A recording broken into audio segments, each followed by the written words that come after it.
Olá, aluno! Seja bem-vindo ao Se Liga na Educação. Meu nome é Ludmila Lima e essa é uma aula de ciências. Hoje nós vamos falar sobre a separação de misturas do componente curricular Ciências, como eu disse. A habilidade trabalhada nessa aula é a habilidade número 1 do 4º ano, identificar misturas na vida diária com base em suas propriedades físicas observáveis, reconhecendo sua composição. Na aula passada, nós falamos sobre misturas presentes no nosso cotidiano. Nós entendemos que até a água que a gente chama de pura, na verdade é uma mistura, porque além de água, tem nela sais minerais. Que o ar que nós respiramos também é uma mistura, porque é composto de diversos gases. Que existem misturas homogêneas e heterogêneas. As misturas homogêneas são aquelas em que nós não percebemos, não diferenciamos seus elementos, como o chantilly batido ou como a vitamina de frutas, que você olha e não consegue distinguir bem o que é que está misturado ali. E as misturas heterogêneas são aquelas em que nós conseguimos identificar os elementos, como por exemplo na salada de frutas ou nas frutas ali em cima do bolo. A gente vê que tem muita coisa misturada, mas consegue identificar visualmente. Então, homogênea é aquela mistura mais igual e heterogênea é aquela mistura em que a gente consegue perceber as diferenças. Na aula de hoje, nós vamos estudar como é que nós podemos separar as misturas, porque entendendo os processos de separação, nós vamos observar melhor algumas características da composição dessas misturas. Aqui, nós vamos conhecer alguns processos, existem muitos outros que você pode pesquisar se quiser. Vamos conhecer alguns processos de separação de misturas que se relacionam com o nosso cotidiano, com o nosso dia a dia, processos que estão presentes na nossa vida realmente. Alguns processos para separar as misturas heterogêneas são a catação, a ventilação, a filtração, a decantação e a peneiração. Perceba que aqui nós estamos falando de misturas heterogêneas, aquelas em que nós percebemos os elementos, conseguimos separá-los visualmente.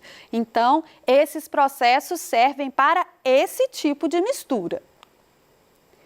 Usamos o processo da catação, por exemplo, para catar o feijão. Antes de cozinhar o feijão, nós separamos os grãos bons daqueles que estão ruins, das pedrinhas que estão misturadas, da palha que está no meio. Então, isso é catação, a gente tira um a um ali com o movimento de pinça dos nossos dedos. Pode ser usada uma pinça também para o processo de catação. Aqui, na imagem, tem outros exemplos. O exemplo das miçangas, né, que a gente pode separar as miçangas por cores ou tamanho, catando uma a uma. O exemplo da salada de frutas. Se tem ali na sua salada uma fruta que você não gosta, você pode catar com o garfo aquela que você não gosta e separá-la das demais para consumir.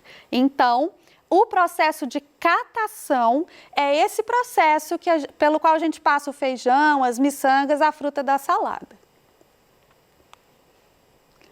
O processo de ventilação pode ser usado, por exemplo, para separar a casca do amendoim. Quando a gente torra o amendoim, ele solta a casquinha e a maioria das receitas que nós vamos fazer com esse amendoim torrado usa o amendoim e não a casca. Como existe nessa mistura uma diferença do peso dos elementos, a casquinha é bem levinha e o amendoim é mais pesado, é possível fazer a ventilação. Aqui a gente tem a imagem do amendoim com a casca e depois de um sopro, o que acontece? A ventilação é você aplicar um vento mesmo naquela mistura. Você pode ali no caso soprar ou usar um ventilador mesmo, uma ventilação mecânica para separar essa mistura. Assim, a casquinha voa e o amendoim, que é pesado, permanece no lugar. Ele permanece fixo ali na vasilha. Então, assim você consegue separar misturas que tenham peso diferente, né? Elementos que tenham pesos diferentes. No nosso dia a dia, nós usamos muito mesmo a filtração. Veja só, a filtração é utilizada quando nós filtramos a água para beber, então aqui tem um aparelho que tem um filtro interno. O que é o filtro? Ele é algo parecido com uma pedra cheia de porozinhos bem pequenininhos, por onde a água passa e a sujeira fica retida. Isso é que a gente chama de filtração. Outro método de filtração, outra forma de filtração que a gente usa é no preparo do café. No café, nós passamos a água com um pó de café por um filtro. Pode ser um filtro de papel, pode ser um filtro de pano, podem ser diversos filtros. O filtro desse aparelho é um filtro plástico, né? Mas que tem uma redinha bem fininha. O que acontece na filtração quando você passa o café? Como é que acontece essa filtração? O café, a água passa, ela leva o sabor e o aroma do café, mas as partes sólidas ficam retidas no filtro. Ou seja, o pó do café fica retido no filtro, para que você não tenha que ingerir junto com a bebida. Então, nós usamos aqui o processo de filtração diariamente nesses dois consumos que a gente faz, o da água e o do café. Na decantação, a gravidade é que separa os elementos das misturas. Se você preparar um suco, batendo o maracujá no liquidificador com água, ele vai ficar cheinho de pedacinhos de semente, parece uma areiazinha preta, fica suspensa ali no suco. Se você deixar esse suco em repouso por um tempo antes de tomá-lo, o que é que vai acontecer? As sementinhas, que são mais densas do que a água, vão repousar no fundo do copo ou no fundo da jarra. A isso a gente dá o nome de decantação. A gente diz que o suco decantou, que as sementes decantaram no suco. A gravidade pode atuar na separação de misturas, levando os elementos ali da mistura para baixo ou para cima. Isso vai depender da densidade. Às vezes a mistura afunda, às vezes ela vai boiar também, tá? Isso aí vai depender da densidade, vai depender do tipo de mistura. Mas de qualquer forma, na decantação é a gravidade que faz a mistura. A separação da mistura, desculpa.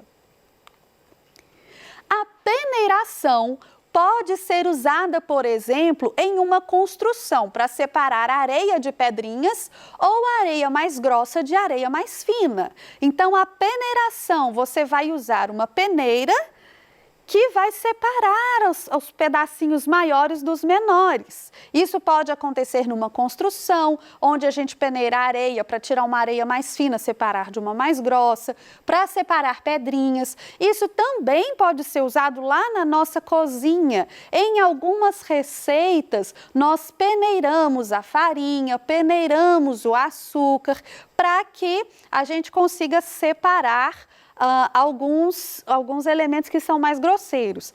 Também pode-se usar uma peneira para tirar a nata do leite, por exemplo. É uma separação que a gente faz no nosso cotidiano. O líquido, né, o leite vai passar pela peneira e a nata, que é mais densa, vai ficar retida nela. É outra forma de separação de misturas que nós usamos aqui pelo tamanho, né? Tamanho do elemento da mistura. Então, a gente vai separar areia fina de areia grossa, pedra de areia, enfim. Também é possível separar misturas homogêneas.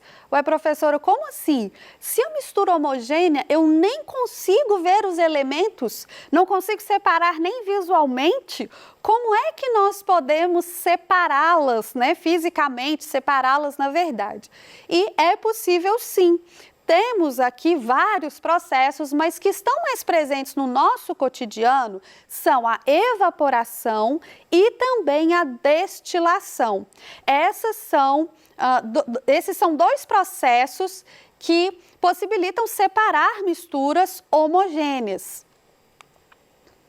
A evaporação é um processo pelo qual nós separamos o sal da água. A mistura de água com sal é uma mistura homogênea. Você, ao olhar 2 copos de água, visualmente, a olho nu, sem provar, não é capaz de separar qual é o copo que tem sal e qual é o copo que não tem. É uma mistura homogênea, você não percebe o sal misturado na água. Mas, ao fazer a evaporação, você vai conseguir separar essa mistura. Como é que isso vai acontecer? A água, ao atingir certa temperatura, né, com a ação de vento e tudo mais, ela evapora. Acontece que o sal não evapora junto com a água. Então, ele vai ficar retido onde estava a mistura. Isso acontece nas salinas. Existem espelhos d'água que vão se evaporando e o sal vai ficando ali. Com esse processo, então, acontece a separação do sal com a água. Outros elementos também podem ser separados da água através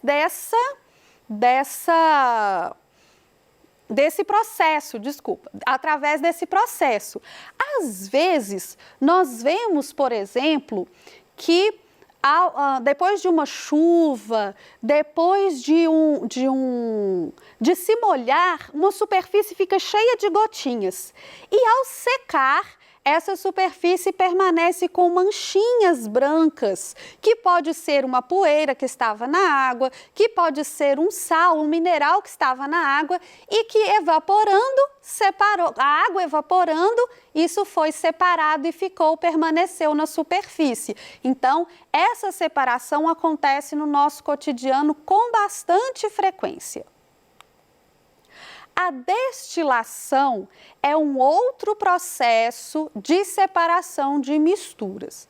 Lá na aula passada, quando nós falávamos de mistura e substância pura, eu disse para vocês que a água destilada é uma substância pura. E lá eu não expliquei o que era destilada. Porque a água que nós bebemos é uma água repleta de sais minerais, então ela é uma mistura. Para ser pura, ela deve ser destilada. A destilação é um processo que envolve o calor, o aquecimento da água. Como que ela acontece, a destilação? Ela vai acontecer, né, com um equipamento de laboratório, não é como a salina que está lá ao ar livre e vai evaporar sozinha. A gente vai aquecer a água, ela vai evaporar, subir pelo tubo. Essa parte a gente chama de condensador.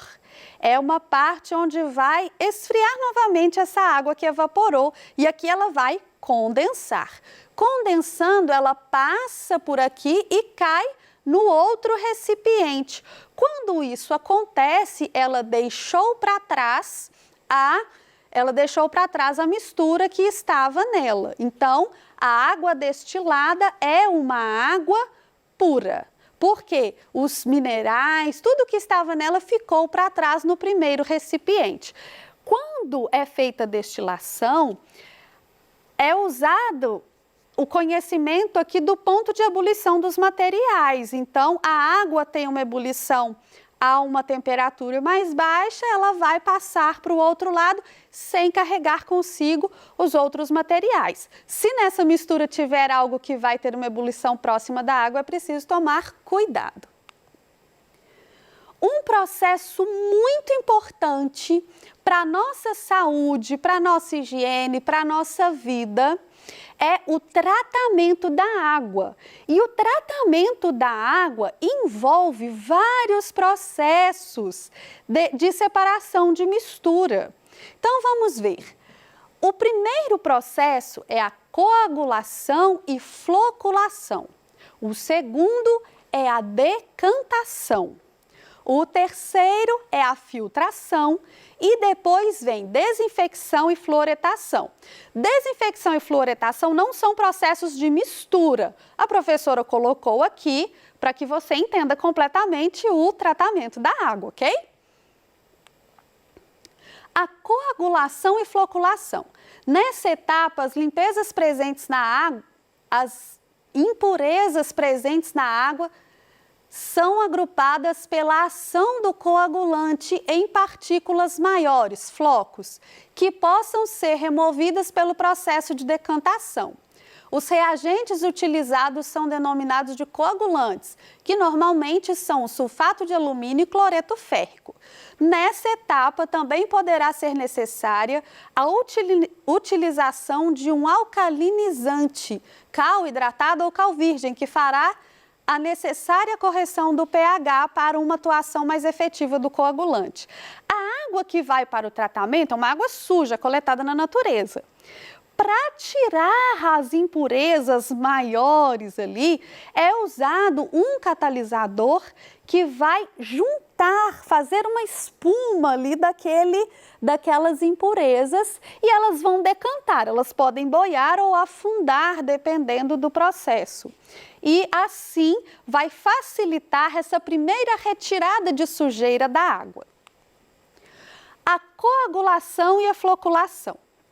Na coagulação, ocorre o fenômeno do agrupamento das impurezas presentes na água e na floculação, a produção efetiva de flocos. É bem semelhante ao primeiro processo, né? Então, as impurezas vão virando uma nata, uma espuma, por uma reação química desses coagulantes para poder ser separada da água.